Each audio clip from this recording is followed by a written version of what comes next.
Hello, everyone. This is Dr. De Qiangji from Communication University of China. Today, I'm really glad to be here sharing some current research regarding the future of global communication in the post-COVID-19 era. We all know that in the past almost 8 months, the global communication has been shaped totally by the global pandemic because people have no physical space to communicate with each other. And we are increasingly relying on the digital platforms for communicating with each other, for sharing information, and build international and global and regional networks with each other. So today we are going to focus on the trends in the global communication sphere and touch upon a couple of important subtopics that constitute our today's, the main theme. Some basic information background regarding my personal research orientation. In the past few years, I devoted myself in the study of international communication, the political economy of communication, and also the new media, which is increasingly central to the study of global communication. And one of the most important focus of my research is the digital platforms.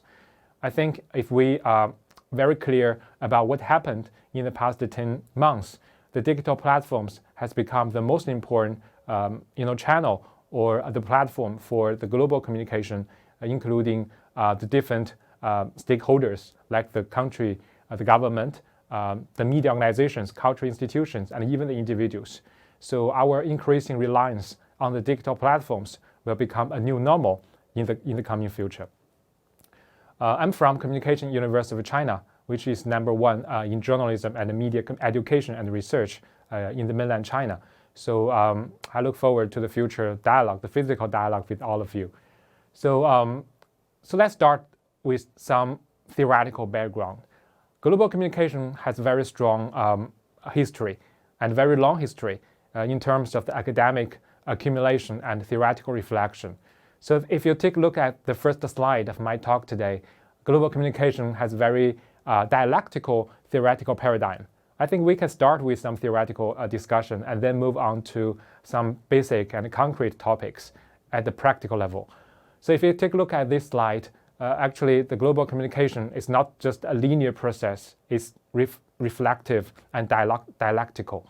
So global communication for most of the media and communication scholars means both, for example, centralizing power and dispersing power, hegemonizing power and pluralizing power, and globalizing and localizing processes, which means global communication is not, as I said, a linear process. It always involved many dialectical processes. I think this is the most important theoretical foundation for our analysis of what is happening in front of us under the global pandemic. I think this is something I really want to emphasize at the very beginning of my talk today, to have a dialectical and open perspective in looking at some new trend in the global communication, no matter it's mediated or not. I gave a couple of arguments before subtopics that we are going to focus today. Global communication is increasingly mediated and structured by digital platforms. It's quite different from the previous decades. In the previous decades or even in the 20th century, the global communication is totally reliant on the traditional or institutionalized media organizations or the cultural institutions and even the government. But nowadays, the global digital platforms are really increasing in terms of their constitutive roles in building global communication infrastructure. For example, Facebook, for example, Twitter, and even some platforms originated from non-Western countries, including China, like TikTok. So I think this is the new normal. It's different from the previous decade. We need to move towards this new frontier, otherwise we will be left behind by the global communication practices. And the second argument I would like to share with you is traditional media are in the traps of economic crisis, geopolitical contestations, and cultural stereotypes, which is quite easy to be understood because traditional media, especially television, radio, in most of the countries in the world are really facing kind of economic crisis because their traditional business model is really facing challenges by the emergence of digital platforms. For example, in China, if you look at what happened in the past couple of decades, the advertisers already moved and migrate from traditional TV platforms and broadcasting media to the digital platforms. So they are really investing a lot on, for example, the WeChat and other search engine platforms and other social media platforms. So traditional media are really losing their attention economy. They have to rebirth. Okay, this is something really happening in China. If you ask me if there's only one concept to define the current media reform in China, the answer is only one concept. It is media convergence, which means traditional media are really moving towards the digital platform, the mobile platform, the end users. Otherwise, they will be die. But there's another story happening in China, because no media will die, because the media system is quite different. But globally speaking, they are really sharing a lot of similarities in terms of their economic performance, and also geopolitical contestations and cultural stereotypes. If you look at what happened in the past 8 or 10 months, traditional media are really losing their authority in telling the truth, because they are becoming, to some extent, affiliated to the polarized political voices in most of the countries in the world. So it's really hard to get the truth even in the traditional media. So we have to face these kind of new challenges, and also to think about what is the future for professionalism. And the third argument I would like to share with you is the COVID-19 pandemic really escalates the communicative crisis and drives the building of the next internet and a new global communication ecology, which is the key concept for our today's talk. A new background, a new normal, a new structure. So we are really entering into this kind of fluctuation period of time, but we have to keep our eye on that. What will happen in front of us? What is the emerging players in global communication, and how we can engage with the discussion of the future of global communication. So today we are going to focus on three subtopics. So one is the infodemic. It's different from the epidemic, but it's more importantly for media and communication practitioners and theorists. And the second topic is the platformization, which is one of the key topics for my own research in the past few years, but also the new trend for the global communication. We have to think beyond traditional media organization and cultural institutions for understanding what will happen in the coming future regarding global communication. And the third topic is geopolitics. I think it's quite clear if you catch the global news headlines throughout the global pandemic, there are a lot of geopolitical struggles. For example, the TikTok issue between China and the US, and also WeChat is really facing challenges by different countries' regulation over social media platforms. Not only happening to China, but also other countries as well. So internet itself has become the new field for geopolitical struggle. It's different from the previous years. If you look at the history of the internet itself used to be a very important platform for better voicing the people's different opinions, different attitudes. But nowadays we saw a very clear trend towards the concentration of the power in internet, in the world of the web. So we are going to focus on some key elements in the future of global communication. So let's begin with some basic discussion about the infodemic, which is a popular terminology right now for media and communication researchers, and also across the globe for media policymakers. So if we look at what is said by the general director of the WHO, he was saying that we are not just fighting an epidemic, but also we are fighting an infodemic. So I think in the past few years, the global information and communication ecology was totally challenged by the emergence of for example, the social media platforms.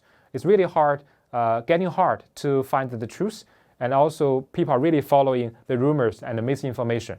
So this is why there was an increasing consideration about the future, which is called the post-truth. It's a big difference, comparing to the previous years. Even the traditional media are really in the trap of losing the authority to tell the global audience or the regional audience what is the truth. So during the global pandemic, we need to know what is really constitute the new infodemic beyond our consideration of the epidemic. So I'm going to list a couple of subfields that is under the theme or the umbrella of the infodemic. For example, the health communication. The health communication was a very scientific, neutral, and objective field of research and education. But if you still remembered what happened to all of the countries at the very beginning of the global pandemic, even today, in the middle of the global pandemic, a lot of countries or society are still suffering by the rumors, by the misinformation, and very invalid scientific communication. So health communication are really also trapped in both the news logic and the social media logic. It's very theoretical, so I'm going to explain in detail. For example, the news logic, which means traditional media, because of their crisis in their traditional business model, and also their struggle, their competition with the digital platforms, they are really trying to regain the attention economy, to regain people's attention, and because this is the major resource for their commodification and monetization, for making more profit. So this is why even traditional media, those we believed for many decades into their professionalism, their authority, they are really also losing their authority because they are really trying to regain people's attention and to get more profit in this declining market. So the news logic is based on the attention economy, which is really challenging the professionalism across the globe. Important the challengers from the new players like the social media platforms. So they are not really professional news aggregator and disseminator. They are just the commercial platforms. They follow the people's attention, they follow the people's consumption, and they follow people's emotion. So this is why when social media became the most important platform for people to get information and to build network with each other, truth disappeared, because this is not the most important focus for people's social media usage in their daily lives. And the second point I want to make regarding the crisis in health communication is the crisis in public trust. Because of the above mentioned, the misbehaviors or their deep professionalism, the health communication community and their affiliated media institutions are unable to prevent the dissemination of misinformation, rumor, and other or disinformation regarding the COVID-19 pandemic. I think, for example, in China, as you remembered, after the Spring Festival at my home, I think also with my peers, my friends, on the internet, we are really struggling to find what is the most important, the health information during the pandemic, during the outbreak of the pandemic. But it's really hard. It's not only because of the social media's atmosphere, but also the health communication or the traditional health community. They are not able to provide enough information for people to have credible resources. And so this is why the health communication itself is really in crisis, especially in the public trust. And the third is the changing communication pattern. So previously, health communication is to a large extent, top-down, elitist professionalism or communication pattern, which means you have to be very professional. Otherwise, you are not able to provide credible, authoritative information regarding the people's health. But nowadays, the health communication itself should also be changed to be more adaptive to this social media communication pattern, because really everybody here in the world, they are gathered in different circles, different groups on the social media and in the cyberspace. They are not really following a top-down or elitist way of information dissemination and information sharing. They are really getting more information from their group members, for example, in WeChat and Facebook and Twitter. So, which means traditional health communication should also focus on the social media logic to have a better communication effect and to regain their trust in health communication processes. So if you look at these statistics, it's really clear during the pandemic, the traditional health communication, the professionalism are really in big problem because they are not that easy to understand. So people really want to have their information as soon as possible. But for the traditional health communication, they are not able to provide the fast food kind of information. So they are very difficult to read, they are very difficult to understand. So I think this will be the future for the traditional health communication, to make a big change, to use, for example, the plain language, to use some non-professional language to tell the people how to protect themselves and also to share their major scientific information with a bigger population. And the second subtopic regarding the infodemic is the traditional media, the news frames, which is also a classical field of research for international journalism and even for journalism in general. So according to overseas Chinese scholar Guo Lei, she said actually the global pandemic serves an ideal case study for communication researchers to examine how different countries around the world report the same issue and how the reporting reflects each country, which is not quite new argument, but very important and very relevant to what happened to the global pandemic. So I'll give you one example, which is, happened a long time ago. You see, in the 1997, when the Hong Kong was handed over from Britain to China, a couple of Hong Kong-based media and communication scholars conducted very interesting research regarding the differences of the international media reporting the same issue. It seems like international media will report the issue from an international perspective, but their research provided a very interesting and different answer. Different countries' media report the same issue from different ways, and they coined a very interesting theoretical terminology, domestication, to show how national media, how local media make their own news frame. This is happening to many international events. If you look at the history of the international journalism and how the international media report the same issue. So I just want to highlight that actually even during the global pandemic, we saw this kind of academic and theoretical trend. People are really focusing on the different news frames, different news agenda setting regarding the same issue. Two of my students, actually, they came from Communication University of China, published an article recently regarding the comparison of the media reportage over the global pandemic. They chose BBC, Al Jazeera, People's Daily, CNN for different media outlets, and make comparison in terms of their reportage on the COVID-19 crisis. So if you look at this table, so actually you can easily find there are some major differences, like the optimistic view, China's media, the Central Committee of Communist Party's media, People's Daily, really report one of the highest, optimistic views. If you look at other, statistics like pessimistic and neutral, different media, they have their own different focus.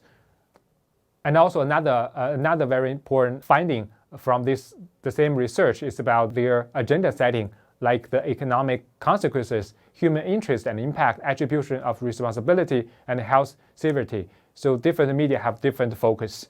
It's quite easy to understand, in terms of their long-term professionalism and their connection with their particular political economy and media systems. They really show different interest in make their own news story.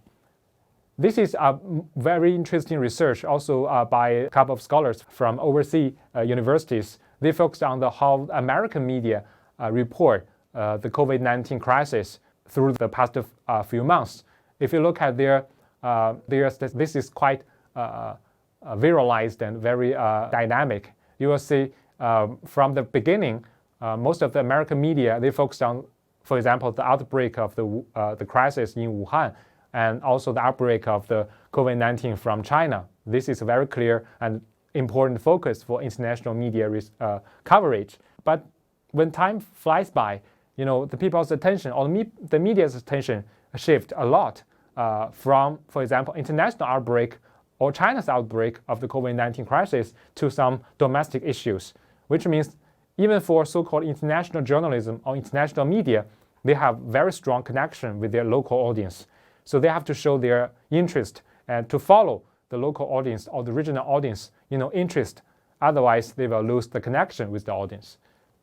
So if you look at this, the same study also showed how the Chinese media, their news topics changed over the time. From the beginning, also focused on the outbreak of the COVID-19 in China, but after many months, you will find actually even the Chinese media also have very diverse agenda setting regarding the COVID-19. For example, the international outbreak, and also the government behaviors, and also others. If you look at the different categories, it's quite balanced compared to the previous months. This is another study I just found very interesting, but from a different country, from Canada.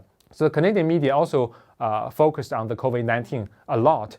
But if you look at their agenda setting, their news topics, their news frames, it looks very different from, for example, American media and Chinese media.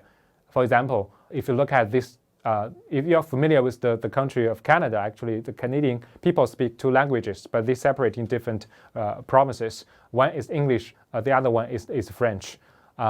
So this table also shows the linguistic differences in terms of the media coverage. So Chinese outbreak still occupy a very important percentage. Economic crisis and health crisis is the major concern for the Canadian media, and more like helping Canadians' social impact and Western deterioration. So I think this is something I would like to highlight. Even if you look at the global communication in the post-COVID-19 or even amid the COVID-19 crisis, different media really have different focuses.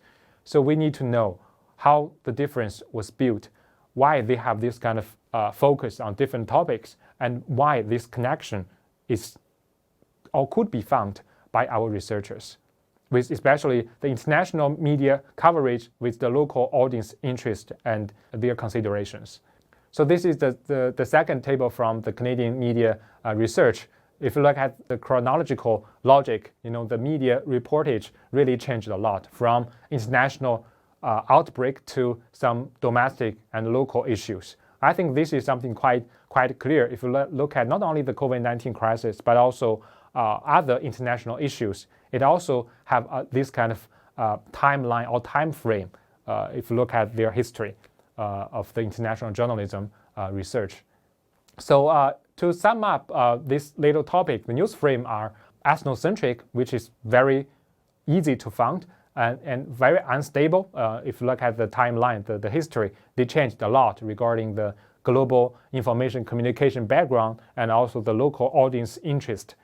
And also, as a political economist, I always emphasize the news frames or the international journalism is always a consequence of the interplay between domestic and international news framing and news agenda setting, which means even the Chinese media also, their report on the COVID-19 is not only generated by the local and the regional domestic media system and the media market, but also always in the very dynamic and multilinear interplay with the international media.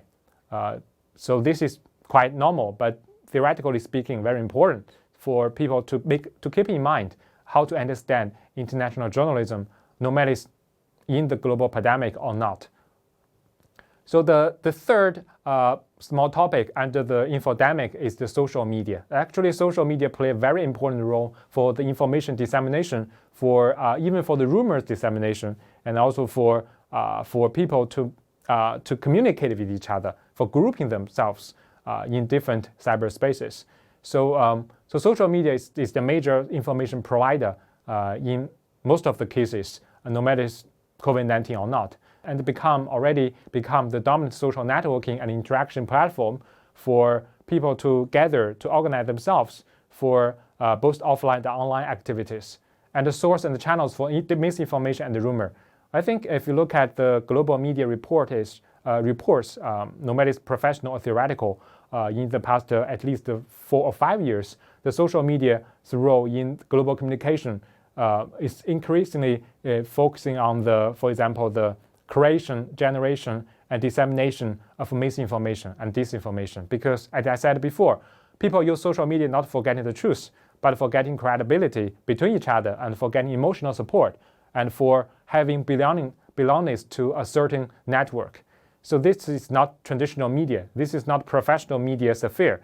So when social media became the most important entrance for people to get into the information and the internet world, the problem came out. So, but the major challenge for the people's information life and for people's communication practices is nowadays we are not able to get information without social media platform. I think this is the major challenge for most of the countries in the world, or even for the global community, how to avoid the limitations of social media platforms but also to make use of social media to get better information, truth, and credibility in global communication. And also, emotionally speaking, social media became the anxiety generator. You use more social media, you feel more anxious. I think this is not a kind of argument. It's already being evidenced or supported by many researchers, no matter from media communication research or beyond, for example, from psychological studies. The social media has become very important generator for the social anxiety, and also generate a lot of spiritual problems in many countries. And more than what I just mentioned, social media also became the platform for online activism and offline mobilization, which means they are not just building their influence in the cyberspace, but also try to connect the offline power and the social movement. So I think we really need to have this broad view of in this discussion of the roles of social media into this world. So I found this very interesting research based on some kind of big data analytical tools, how COVID-19 was framed in the cyberspace, or especially in the social media sphere. It's different from traditional media. Traditional media is quite easy to find their frames because they have their routine, they have their professionalism, they have their traditional connection with their audience. But if you look at Twitter, this is the research from the data analysis, big data analysis on the Twitter platform. So their focus are quite different and very diverse and very fragmented. So this is pictures, a snapshot from this research I just quote for you to take a reference. People. And if they summarized 4 major topics about COVID-19, if you look at this picture, it's pandemic, times, cases, help, home, stay. So if we divide it into more small topics, you will find that the concentration of the topics into, for example, the people, the masks, friends, world, change, join, social. It's quite difficult to find the logics, between different subtopics. But I mean, you can easily find, actually, even in the social media space, for example, on Twitter, platform, people are always gathered in under different small topics in terms of their consideration, their connection with the COVID-19. I think this is why we really need a lot of investment, not only the financial, but also physical labor, to really dig into the deeper analysis of how to understand the COVID-19 in the cyberspace, in the social media sphere. So I think in the future, even people are really saying recently, we are really entering in the post-pandemic era. Even I quote this topic in my talk today. But I think most of the countries in the world, including China, still amid this global pandemic. But we need to focus on what is really happening. And today is different from, for example, the first couple of months of the COVID-19 outbreak. I name it a social media-driven infodemic in the future. It's the deep learning of facts and emotions, and the restructuring of health communication and knowledge production, and more international and transcultural encounters. I think this is a theoretical framework, for the future studies, but also can direct us to think about what will really happen in the coming future under the COVID-19 pandemic. So according to many current discussions about how to make a better global communication under the COVID-19 crisis, there are still many challenges, to be honest, but I think at least a couple of scholars that I encountered in my research proposed a very interesting triangle relationship to make a balance, to make sure the people's information seeking or the information people get from the cyberspace is credible, it's authoritative, and it's trustful. So they provide kind of a collaboration between public health communication, a public health community with traditional media and social media platforms. They cannot work independently or separately from each other. They have to work together. Otherwise, people will be really lost in this kind of flood of information and also the flood of the rumors and the misinformation. The second topic I would like to emphasize is the so-called platformization, which is regarded as the new infrastructure for the global communication. So if you look at what happened to the history of the human communication on the global stage, the major players or the major infrastructure, for example, include television, radio, newspaper, magazines, and also telegraph. But nowadays, I think it's more important to recognize the roles of the internet and the next internet, which is the concept proposed by Vincent Mosco, is a very famous Canadian political economist, to show actually internet itself also changed a lot. If you look at, for example, internet, the birth of the internet, for example, in the 1990s, for example, in China, it's really important tool for people to build connection with each other. But today, the internet is not just for instant messenger, for connectivity, but also became a very important atmosphere or environment. People cannot escape for information sharing and for relationship building. So this is what we call the platformization, especially some dominant media platforms. They are really dominating or controlling the global information flow and how to make people communicate with each other. So let's start with some basic theoretical conceptualization. I quote from those two scholars most of the time, to define the platformization. So the platformization can be defined as the penetration of the economic, governmental, infrastructural extensions of digital platforms into the web and app ecosystems, fundamentally affecting the operation of the cultural industries. Before the COVID-19 pandemic, platformization was already started, but not in this kind of stage. But the COVID-19 pandemic, this crisis, health crisis, really changed our lives and also accelerate the platformization process. Because people cannot see each other in a physical space, they are not able to have in-person communication because of the social distancing policies. So the digital platforms really intervene into our daily lives and our working environment. So now we are increasingly rely on the digital platforms, different digital platforms, to get the basic necessities for your life and for other professional purposes. Like today's course, we have to communicate with our students through this camera, through this platform, through the internet. I think this is something really happening and intensified by the COVID-19 and also changed by the COVID-19, which will also become a new normal in the future for global communication.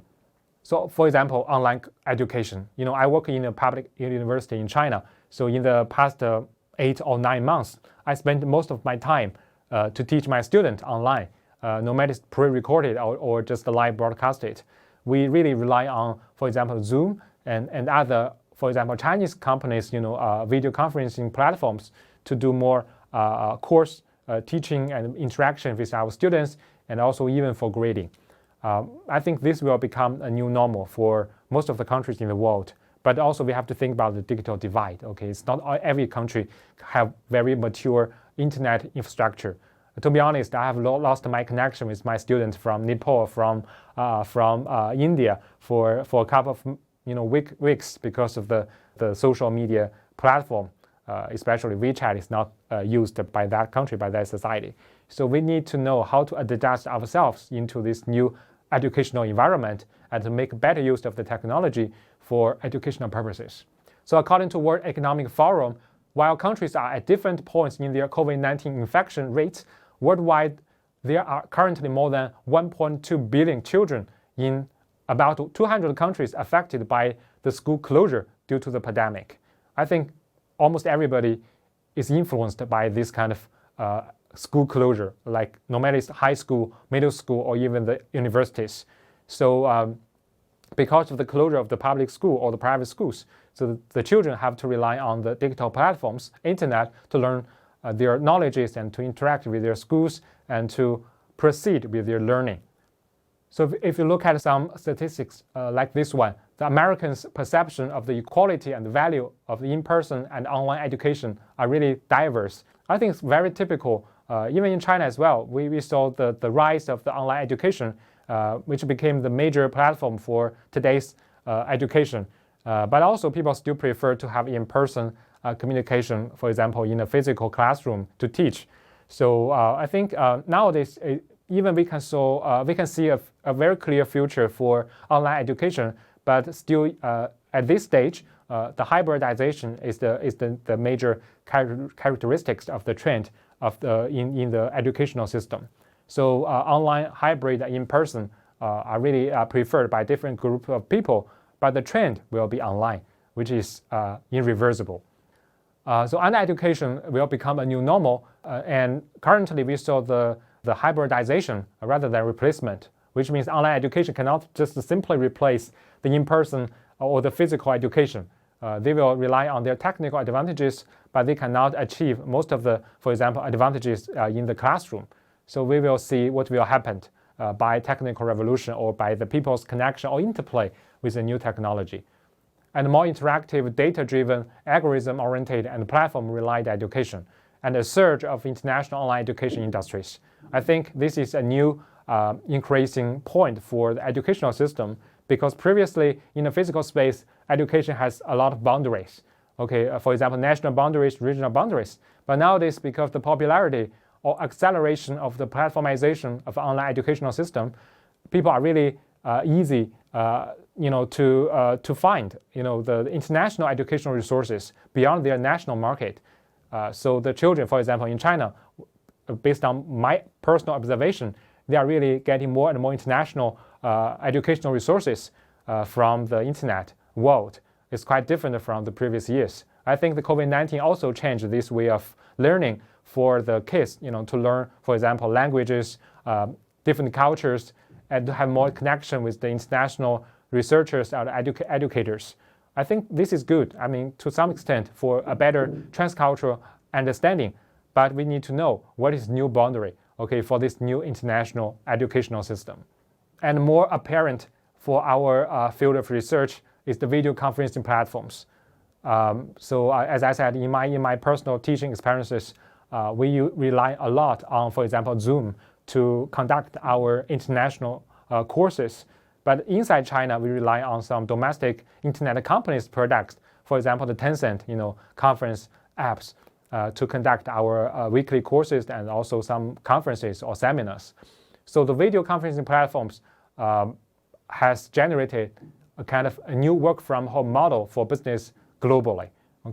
And more distance and more closeness. I argue this kind of judgment. I don't really believe in the technology really bringing all of us, to have a closer relationship. But people really think about if we have more distance, we have more closeness, because the technology really moderate our connectiveness and also to bridge ourselves in this kind of situation, and enhance the monitoring and the surveillance.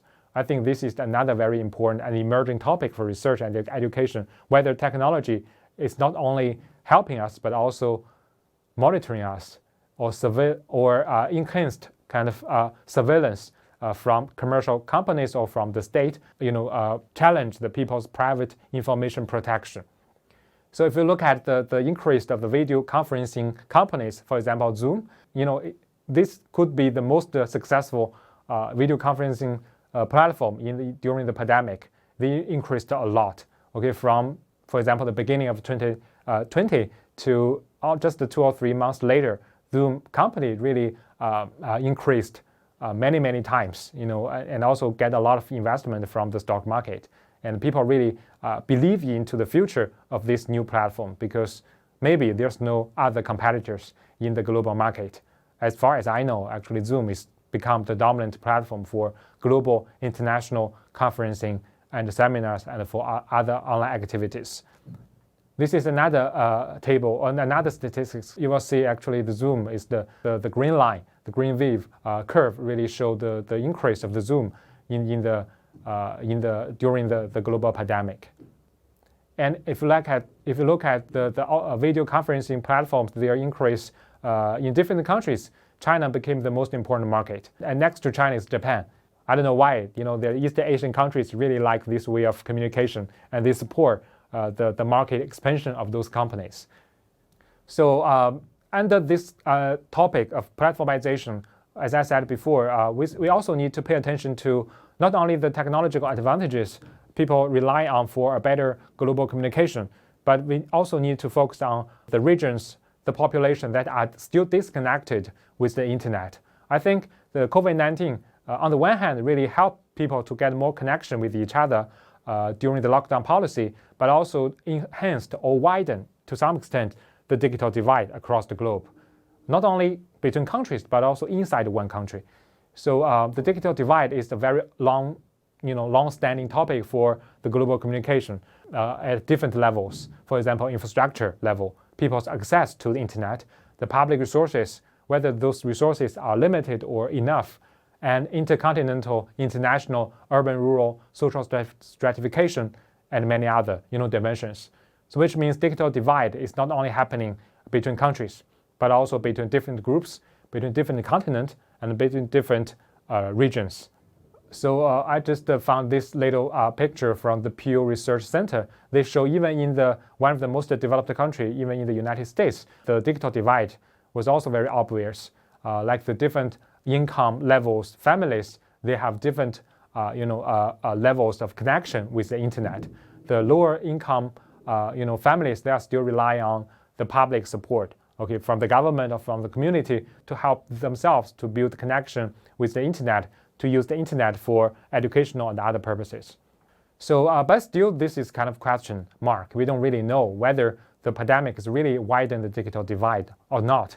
At least in China, I think, based on my personal observation in the past few months, digital divide is still there, but it's really reduced by the government investment, to have better or balanced communication network for a country which is in crisis because of the pandemic.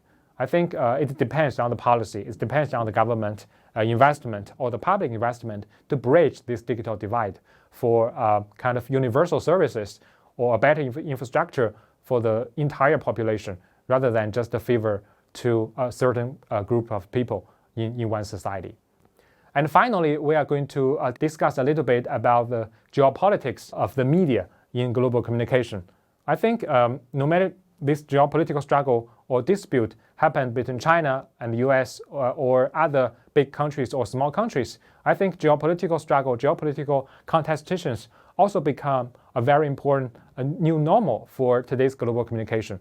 Global communication never smoothly operated, by different, actors. They are always encountered many different conflicts. I think nowadays, no matter it's traditional media or new media or even internet companies, they are really trapped in this kind of geopolitical contestations on a daily basis. It's not just an event. It's not just a one accident. It's on a daily basis.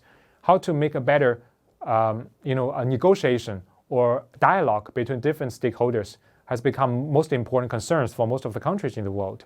So, for example, the traditional media, they are really in the geopolitical dispute, like their polarization voices, right? No matter from China or from the United States, their traditional media are really not only providing the information from some kind of professional background or professional capacity, but also to highlight some major polarized voices against each other.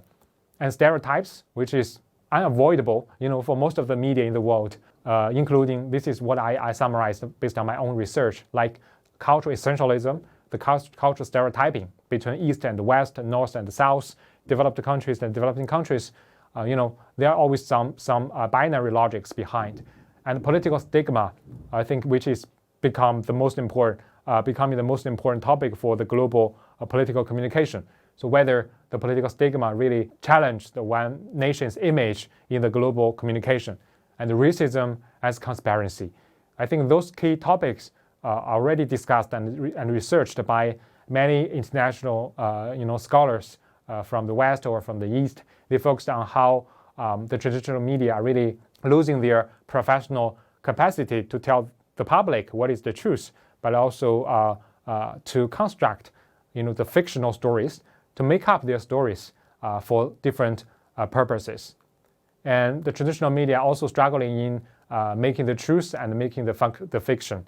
And the crisis in professionalism and the rebuilding of the mutual trust, I think I have mentioned many, many times in my talk. So this is traditional media. And if you look at the digital platform, this is a picture I took by myself in 2018 at the conference, a European Communication Conference in Switzerland. I was sitting in the audience and listening a keynote speech by a very famous researcher in the digital platform, New Zealand, and her name is Jose van Dijk. And he was talking about the geopolitics of the digital platforms. So if you compare what is happening during the global pandemic and her summary about the geopolitics of the digital platforms, I think it's quite clear. The crisis or the contestations or the struggle between China and the US has a very long history. Back to 2018, there was already two systems emerged on a global scale. For example, the American system and the China system, summarized by or proposed by Van Dijk. And she was thinking about what is the role of Europe. Europe is really in the geopolitical struggle between the American system and the China system in terms of the digital platforms and the internet companies. So China has Big Five, American also has Big Five. So they were negotiating, they were contesting with each other, they were competing with each other in the global market.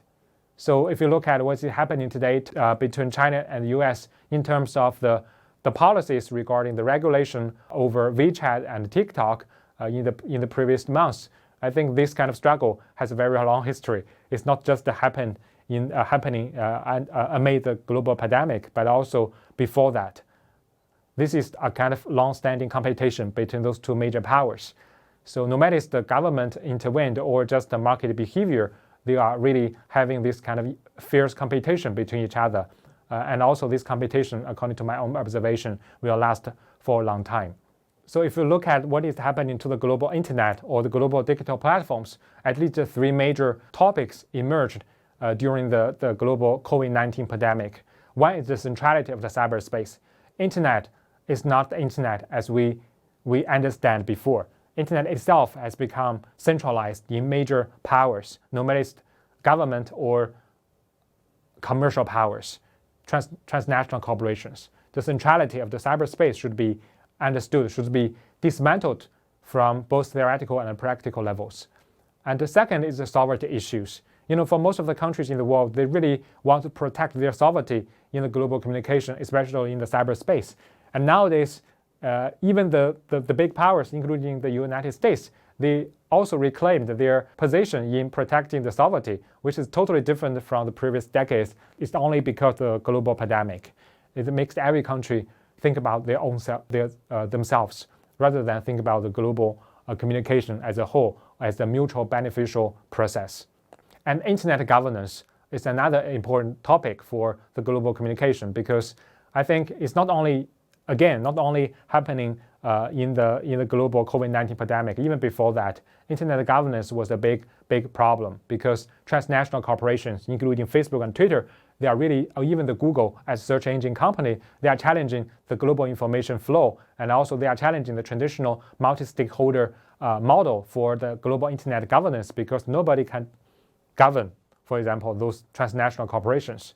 So I think this problem is still lasting until today. How we can create a better, a more inclusive internet governance system for balanced communication, for smooth communication between different countries, different regions in the world, is still a very major challenge for most of the countries. I think China really proposed different norms for the future, but still needs a long time for dialogue with other countries to make the internet as an open and diverse and inclusive space for global communication. So to sum up, I would like to share some concluding remarks about my topic today. It's a very short lecture, but include many of my current researches and my observations. So I would like to point out three trends in defining the post-pandemic global communication ecology. So one is the deepening platformization process.